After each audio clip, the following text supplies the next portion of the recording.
So we wanted to ask you a few questions so we could get a feel for how we might talk about this. So who here is responsible for the security aspects of their organisation or at some similar level? One, okay.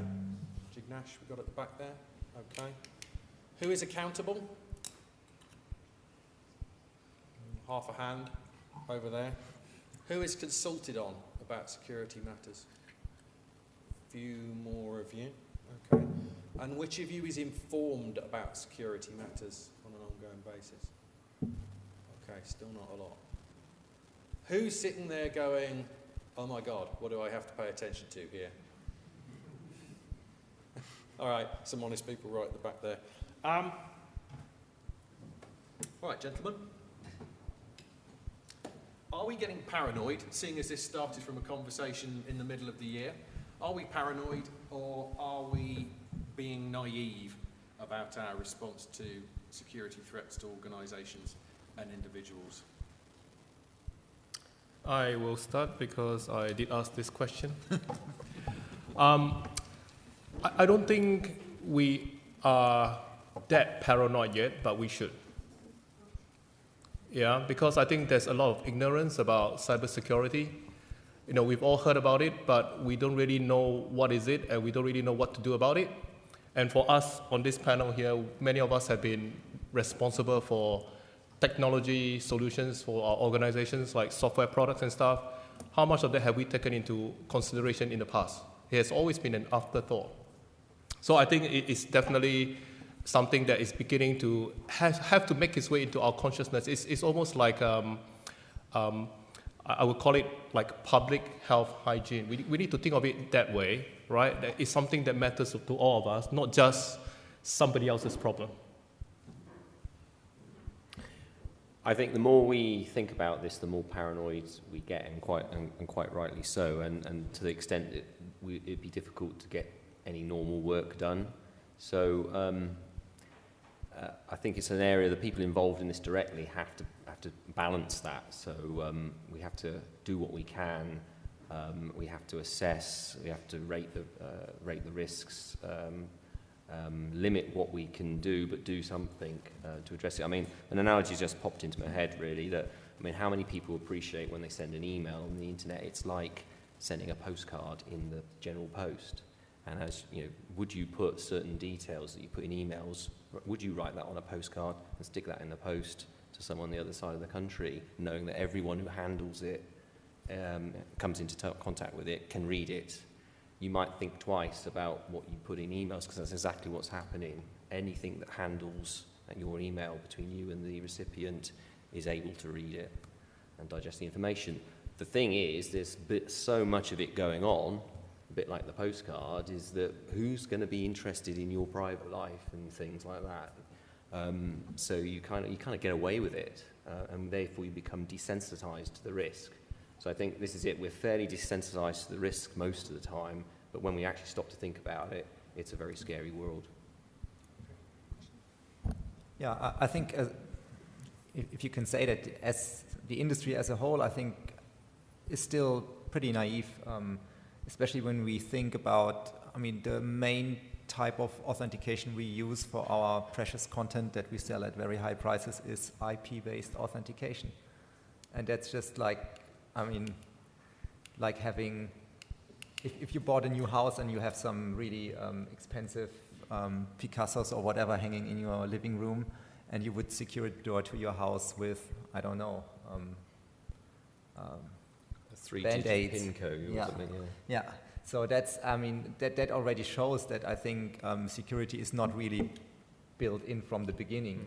And I think that that needs to change, because otherwise we will have some very unfortunate consequences, or someone will force us to do it otherwise. Policy, laws, regulations, whatever. Okay. So just another one for the audience. If anybody's got a particular question or comment they want to make as they're hearing us talk, please chip in. We'll find some microphones. We've got one over there. All right, so we'll go over there in a minute. So I've got another question for the audience. As it happens, the IET being a membership organisation, we have to do data protection training, and we have to do data protection training every single year. I have an exam that I have to pass. Who else has a policy like that on how to handle data within their organisation? Hands up. 1, 2, 3, 4, 5, 6, 7, 8, 9, 10, 12. So what's that? Maybe, I don't know, 15% of the people here. Hands up if you're really not sure what the rules, laws are around data protection and what your responsibilities are as an organisation in handling data. Very good. We're all friends here. We'll edit the audio or whatever. So, okay. So there's a few people saying, I really don't know. Yeah, I think that's a really, really important point, actually, because this stuff can leak out and leak out very, very easily at the end of the day. We did have a question over there, and actually we've got a question over here as well. So let's do some of that.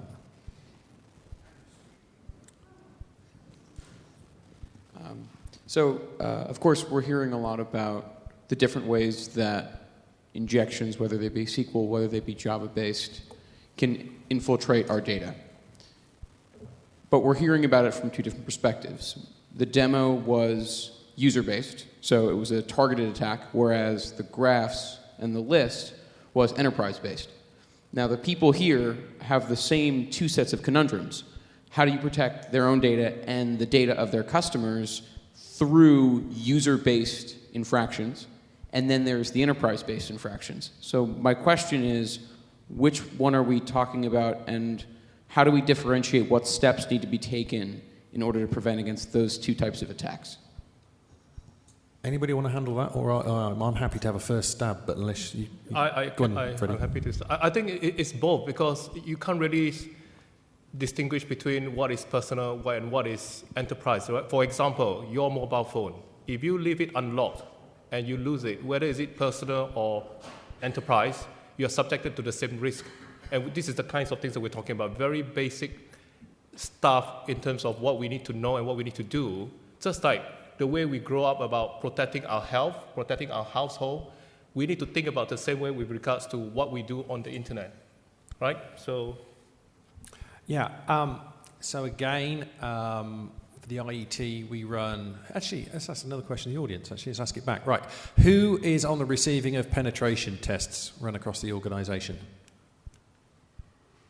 Okay, so the answer to that should be everybody's hand, okay.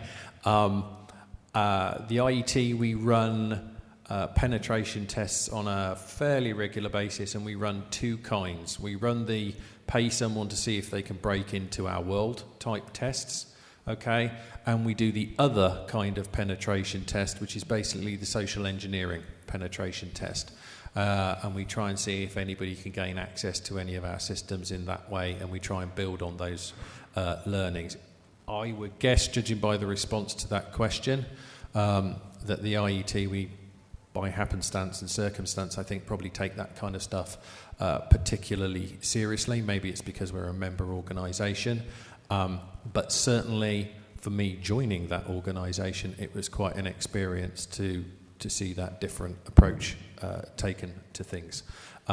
So I think my thought about answering your point is, so I think the social engineering penetration type test helps in this kind of case. That's actually where that video came from. You should have watched the rest of the guys in IT looking studiously at their souls as they saw that one go off, because it was quite an eye-opening even for people that work on this stuff all the time. I think the other thing to think about there, and this is where I wonder whether I'm getting paranoid or not, is the fact that we run these tests on the stuff that we build, or we rely on vendors to supply us with platforms, and there's some kind of trust effectively there that those vendors will do the appropriate due diligence in that area and certify that the things that they send back to us are safe. But the question about this is, how does one know that that's happening on an ongoing basis, And how does one know whether the people that we are contracted with or working with, or the people we work with internally, have actually got the skills to be able to combat those kinds of attacks as they change in sophistication? I don't know whether anybody on the panel wants to weigh in on that one as well. Well, it reminds me, this is going back a few years, so I'm happy to mention it. We had adopted an online service for managing risks, entering risks, managing them, prioritising them, and reporting on them. And it was adopted by a part of the organisation that sort of, as an afterthought, mentioned it to IT kind of thing. And it's like, well, at the very least, that's fine, no biggie, but at the very least, let's give it a once-over from a security point of view. The reaction from the business stakeholder was, oh, but they've got all these high-profile customers, blah, blah, blah, big corporations, government offices. It's got to be okay. Okay, fine, hopefully. Well, it'll only be a 5-minute check then. So I had our security person look at it, and the first thing they found is whenever you run a report, it created a link to a page, and the link was not encrypted in any way. And if you could somehow or other capture that link, anyone in the world could see the results, see the report, and the report being a dump of your data. Now, low probability, but a high impact kind of outcome. And it was just, the thing that was shocking was that this was an organisation that had very high profile customers, so on and so forth, and everyone assumed they'd have done all the relevant pieces of work to have closed that off. And of course, when we spoke to them about it, it will be fixed in the next release, which it duly was. But how we, as medium-sized publisher, be the first to, and we were the first to point this out to them, apparently. But it's so in other words, you can't, if you're assuming something, you've got to catch yourself, and it's worth just that 5-minute check, and it's worth talking to them. It wasn't a showstopper. We still went ahead and took the software, but we fed back to them, and they realised, well, this is embarrassing. Let's fix it pronto.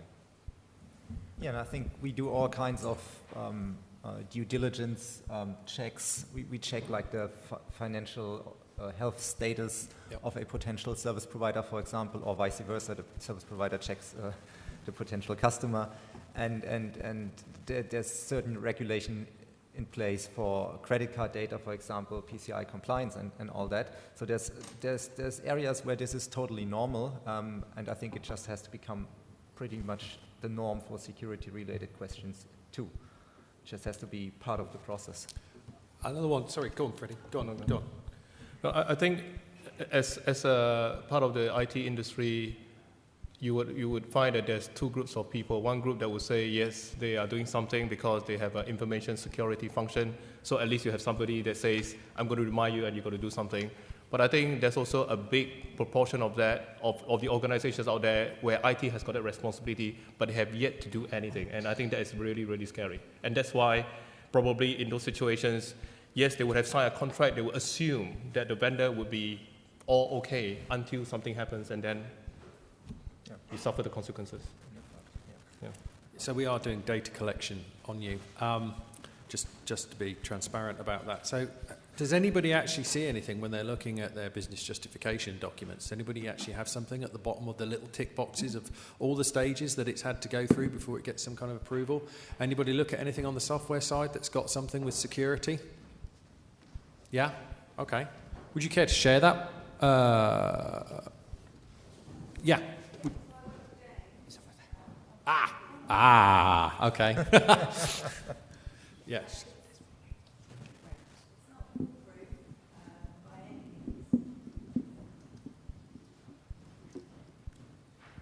Thanks. So I work with James at IOP, and I'm not saying for a moment that it's a completely foolproof system, but as part of our governance, when we're looking at software products or when we're developing our own, we do at least consider security as part of the governance of the design of that product going forward. And we do try to take some consideration of what the implications of the security, particularly of personal data, will be. But there's a balance there between finding something that works, that's low risk and is affordable and something that we can maintain, and something that's completely foolproof. And we've got to strike that balance as a software developer. Yep. Do you put in, and it's a general question, but seeing as you've got the microphone, I'll forward it back out. Do you put in a budget line item for penetration testing of new products? We Go on. have done it. We have done it in the past. I don't know what the cycle of us doing it is. Maybe Every James year. can answer that. But No, every year we commission an external pen test. Yeah. Yeah. What about everybody else in the room? You've been involved in building products or having products built for you. Did you put anything in as a line item? Yeah. Okay. Two. Another one over there. Okay. Another one over there. All right. Brilliant. We had a question down here at the front, actually. Oh, we've got a question over there. Sorry. We're going to get to you after that question. Okay. Brilliant. Go on. Hi. So, open access content aside, our customers need to authenticate to gain access to that content. So, given the inherent problems with IP and easy proxy and what all of our technical guys will tell us, what are the realistic alternatives and what challenges, either technical, financial, or whatever, would that present to us as publishers and our customers? So that was one of the questions that I got as a fallback if no one was actually going to ask these kinds of things. So as the easy proxy question has been asked, shall we have an enlightened discussion about that? Do we want to? So are you folks familiar with the easy proxy issue? Okay. So how do I best describe... Christian, how do I best describe this? Oh, that's not fair. So basically easy proxy, and that's just a placeholder. There's other pieces of software out there, but it's probably the most widespread, most widely used, and it's not to bash the company that's doing it. This is Absolutely. If this is going out afterwards, it's just an example. We really don't want to pick on people. We want to make that really, really, really clear. All right. That being said, so this piece of software is basically installed by universities or IT departments at universities or libraries or research institutions, and they then use it for authentication of, for example, remote users. And the problem is that the software itself comes with a tiny bit of installation instructions and also a little bit of advice on how to set it up, but that's it. And then you install it, it runs, it works, but unless you tweak the settings, it's not really secure. It can very easily be tricked and be hacked. And there is some information on how to make it more secure. You can find that in the forums and on mailing lists, but you have to actively look for it, and you have to have IT people who know how to do it and who care about doing it in the first place. Because, I mean, they might be of the mindset that, well, I mean, we've bought access to the content, we just operate this piece of software, so we don't really, there's no damage to us if it's misused. Some people can access this content, but we don't really care. So, and that's the type of situation that we're in. Yeah. So, and I guess the other side of it, obviously with the IP issue, is if you start having someone from within an IP range absolutely hammering your system, the question is, well, are they actually an attacker? Are they just someone within an organisation that's doing something that they think is perfectly acceptable within the terms of use or whatever it might be of the things they've subscribed? Yeah. Actually, is it just a really badly written spider? Yeah. Right, that someone has put out there that has showed up that has started to do stuff. The question was about access control, I think. So one of the things we had on our list to discuss was the idea of two-factor authentication. Okay, so who uses two-factor authentication? Okay, all right, I use two-factor authentication. I should use it more, but okay, so a few of you do.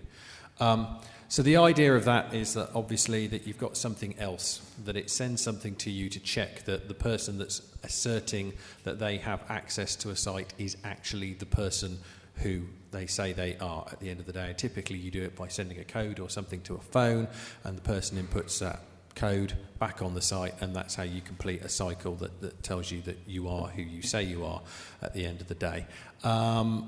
Are there, I'm just trying to think, I don't know of any industry implementations of two-factor authentication at the moment. Anybody out there trying any of it? Okay, you guys are. So what are you trying? Okay, is that internal admin accounts?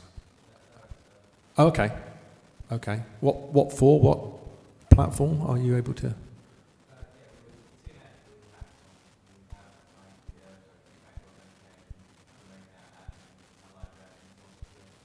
Okay, so for library admins. Okay, all right. We've got.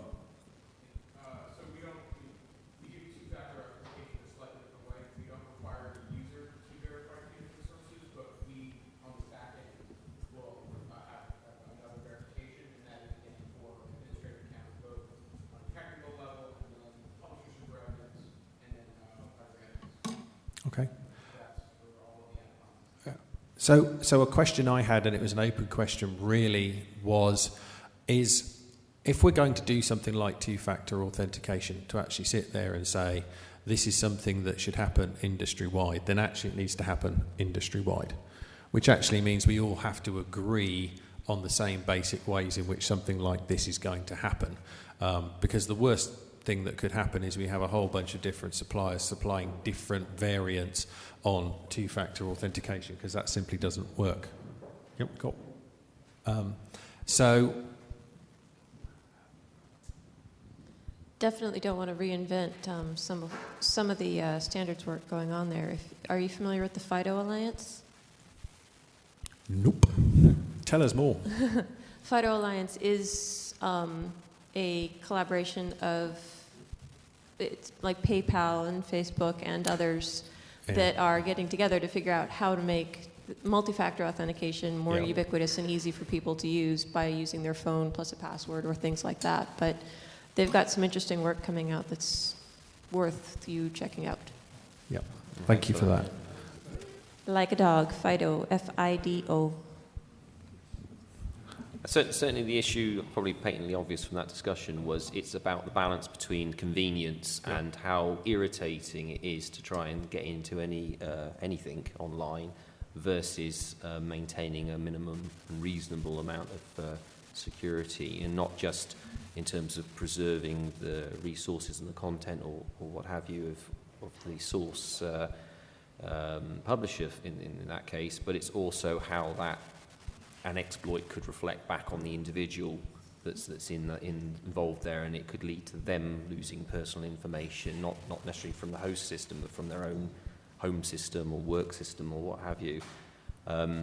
This, I think people talk about an attack surface and stuff. It's like water. It will find wherever the weakest point of entry is, it will find it, and then it will erode it and exploit it. And the people that do this don't. They may be trying to target a corporation, but if they find your personal details in your home computer system of interest, they'll just hoover that up and send it where they feel it needs to go. It's just, it's just, I don't know how to describe it really. It's just a thing that's morphing all the time, and it's constantly happening. I tried to look to see what our incident count is, and it's basically the answer is it's constant. It's absolutely constant. There's no actual point in trying to measure it because it's constant. And what we have is at least once or twice a month is something will turn into something that is, say, manifesting itself as a performance issue or an accessibility issue or what have you. So it comes and goes. I mean, literally, I don't know why, but in the last couple of days, touch wood, some of the attacks have tailed off a bit, strangely. I don't know if they heard about this conference. I have no idea. Normally there's just a constant probing of our systems all around the world. Can I jump in? From a technology perspective, I think it does make sense for us, either this industry or any industry, to not solve this problem alone, right? This is a common problem, and there's actually a common solution, right? This two-factor thing, it's not a difficult thing to do so long as you agree. But I think part of the challenge that we have within STM is that it's also, until now, it's been a business policy thing. I know from my past experience, usually it's all about convenience for the end user, and that is right, that is important. But now we have to weigh that against the risk, right? And how do we get through those conversations that we say, let's say if this is something that is worth doing, how do we get it across that within STM we can solve those kind of problems, not just individual publishers alone, but as a collective thing that this is important for us, therefore, hopefully our end users will come along with us on that journey. So we had a question down here, and then there's another one up at the back there. So this was a thought from kind of right back at the beginning. Yeah. And you said who in the audience feels confident that they know what they should be doing with regards to whatever data breaches. I have vague memories of having known about the Data Protection Act. Yeah. I learned about it at one point. But that's, as far as I remember, only about PII. I think, about data about individuals, and I heard what you said in response to that. But I think there's probably a dividing line between personal data and data for, maybe associations of organizations holding data about other organizations. And there's a line between criminal, which I think is the Data Protection Act, and civil, which is probably where, if there was a data breach in a given organization which compromised other organizations, maybe trade secrets or whatever, that might be criminal, but it feels like it's more towards the civil end of things. So I think it's possible to know as an individual what you should be doing with personal information, because it's very clearly encoded, whereas maybe it's up to the organization for their policies of non-personal but sensitive data. So this picks up on a couple of things, actually, and we'll come to that question over there, because there was a thing that occurred to me earlier on today when we were talking about all that data, right? All that juicy data that people are going to produce, and it's going to be put somewhere, and it's going to be stored somewhere, and it's going to be connected up, and everybody will be able to get to it, right? And the first thing I was thinking was, whose responsibility is it to check all of that stuff to make sure it doesn't have bad things inside it? Like I say, if you go to the Reader's Digest website, right, they got compromised with 2 lines of code, okay, and anybody that visited their site, if they didn't have their security up to date, would be in a spot of bother, all right?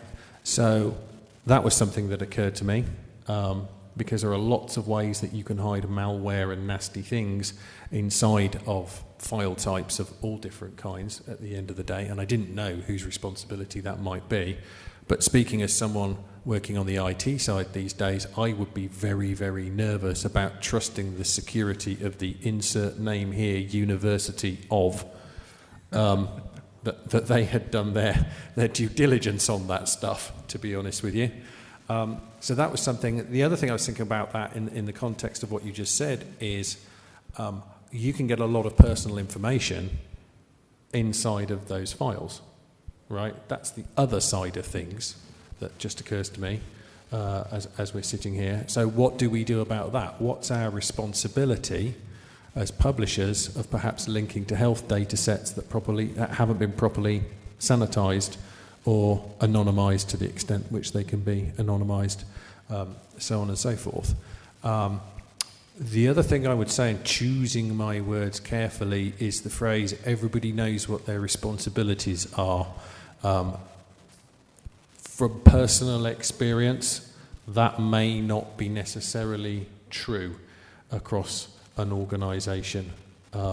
It's all too easy to select all, copy all, paste all from an Excel spreadsheet into something else and inadvertently capture material that shouldn't be captured.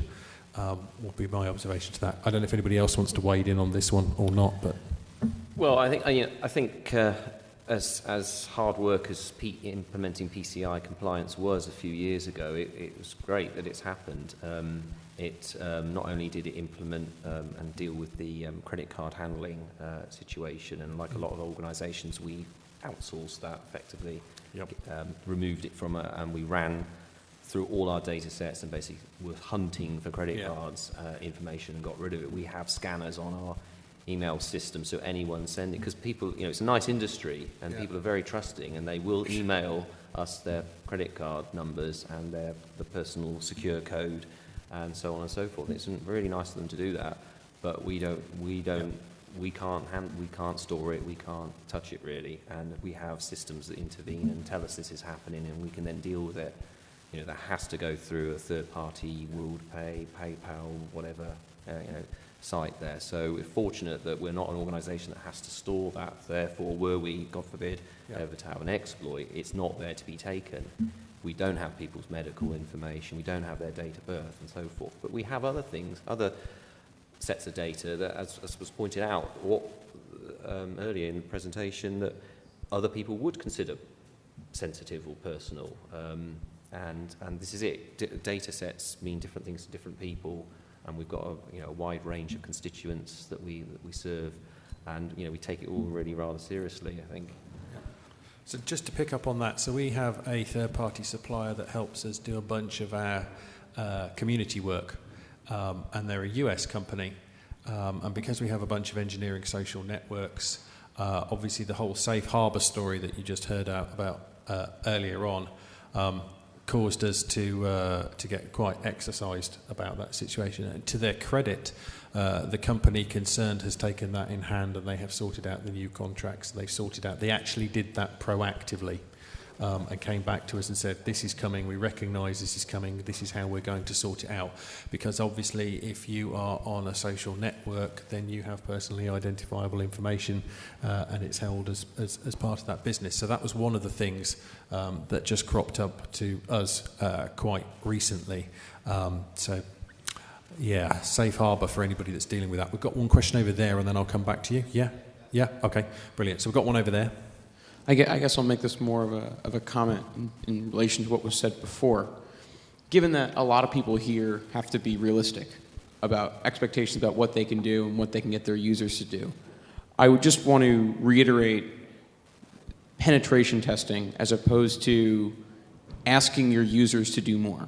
Admin accounts aside, there are plenty of ways to make your own enterprise secure without making your end users do more. So let's look at these examples up top. The first Java intercept has nothing to do with what we do here, right? It was a man in the middle. You intercepted the word starts with an S. It's escaping me. There was an intercept that has nothing to do with an enterprise, and then the rest of it, which are the enterprise attacks themselves. To protect yourself from that doesn't require the user to do anything. So I guess what I want to add on is the people here that want to be realistic of what can we do and how do we make sure that this still stays within what we're able to do, you can protect your own servers and you can protect your admin accounts, and that will do a ton to protect your security without making your users do more. Yeah, I mean, I think your point about the making the user jump through hoops is an incredibly important one. I think that comes to, I don't know whether any of the guys want to chip in. We've done some work on our logon. We have single sign-on, right? So that's one of those areas that just gets probed constantly, frankly, for vulnerabilities. And one of the things there is a tension that exists between security and usability. And setting the framework of expectations. I think that's probably the best way to put it. I don't know if any of you guys want to chip in on that. But again, it's just conversation prompts a few things, and it's like smartphones. Most corporations, most companies have smartphones, and it was acceptable not that long ago to have a 4-digit PIN code as your pass, as the way of getting in as your passcode.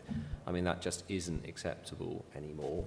But who's going to type in a mixed case special character 8-character long into their smartphone every time they unlock it? No one. So you still see people putting in 4-digit PIN codes, and therefore we've held off rolling out more smartphones until now, because now we have the biometric buttons or whatever. And that, to me, I know they can be defeated. I've seen all the defeats, but to me that's an acceptable risk. The chances of someone picking on us and defeating our biometrics is low, hopefully. Yeah. But from a convenience point of view, it's absolutely important people can quickly get into the device. And the smartphone being a corporate phone tapped into our corporate environment, that is a attack vector or whatever you want to call it that could be seriously exploited. And therefore, it has to have, it can't have 4-digit PIN code to protect it. It's a computer.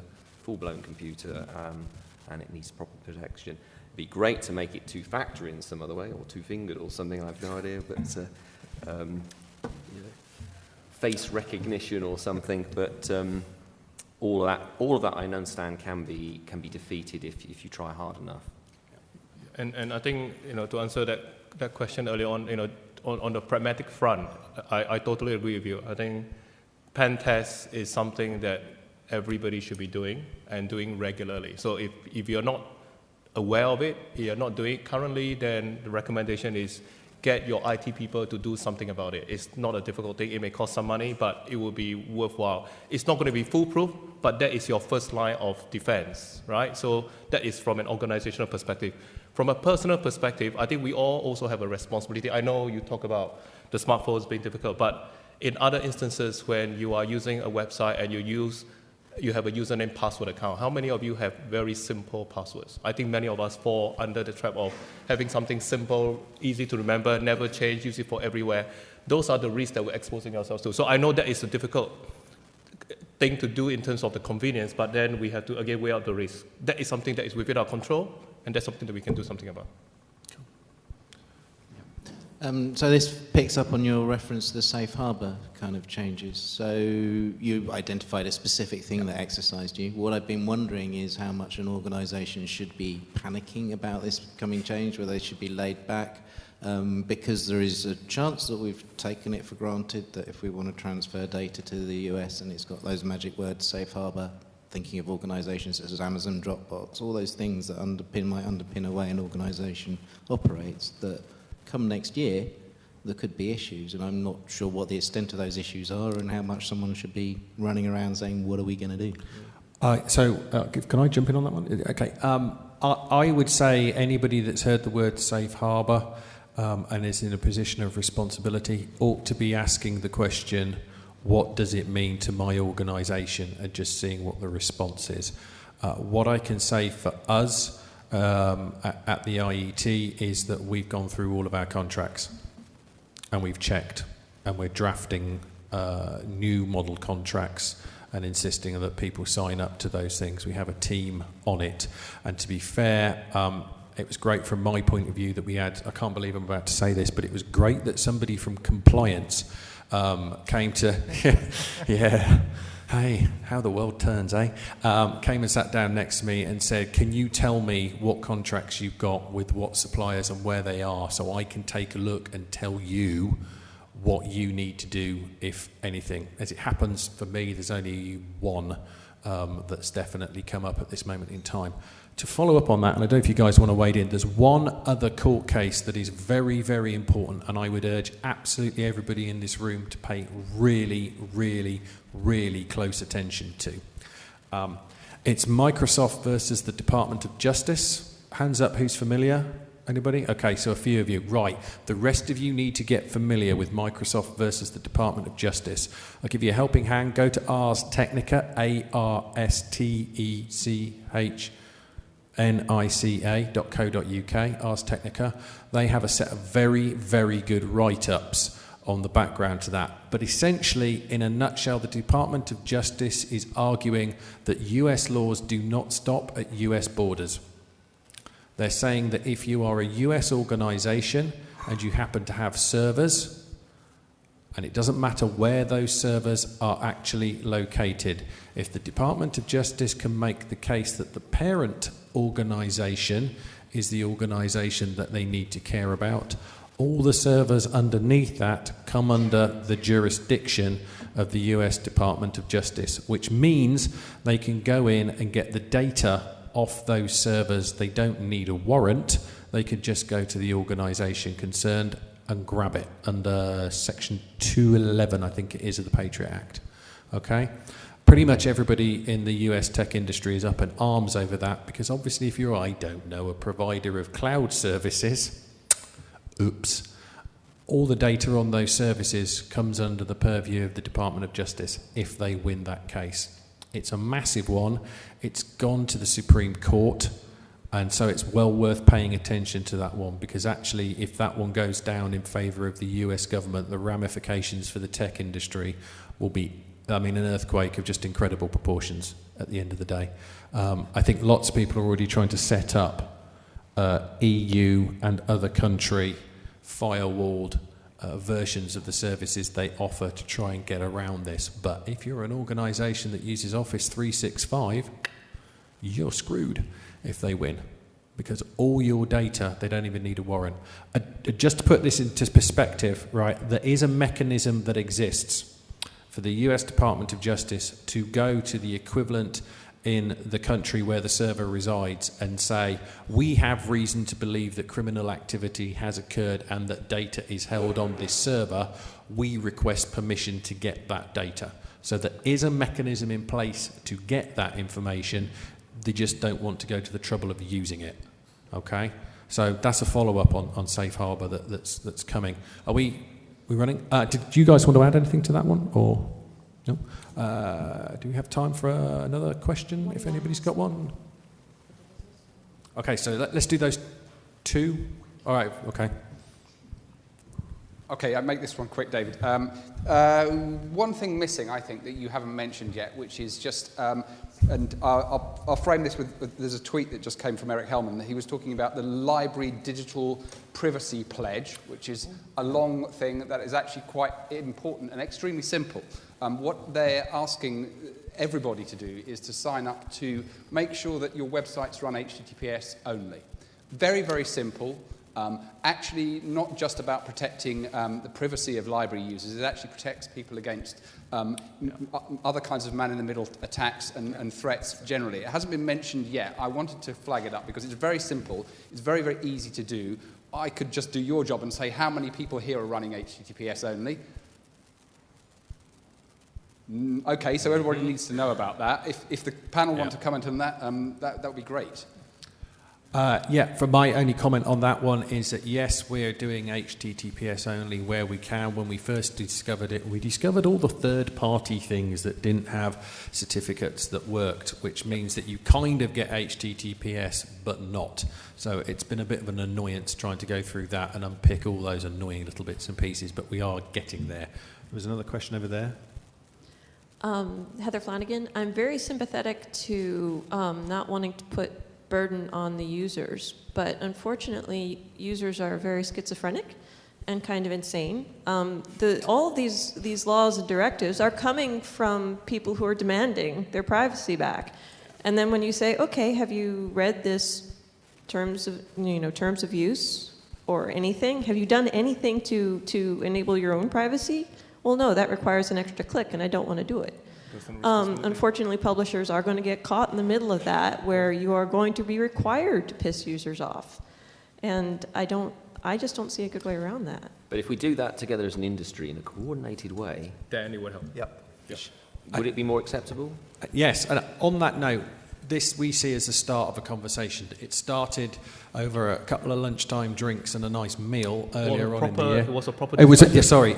It was a proper. I apologise. It was a very serious meeting with an agenda and everything. But no, and we've had email conversations since. We've had phone conversations since. It's currently very informal, but all of us that are involved in that feel that we need to do something here, and we want to kind of use events such as STM and others to try and keep this thinking going and try and work towards some organising principles that everybody can sign up to. So if anybody in the room wants to join that party, please, we'd be more than happy to have you from wherever you come. Come and find one of us, and all I want to do is thank our panellists for their time, and thank you for listening. Thank you very much. It's coffee.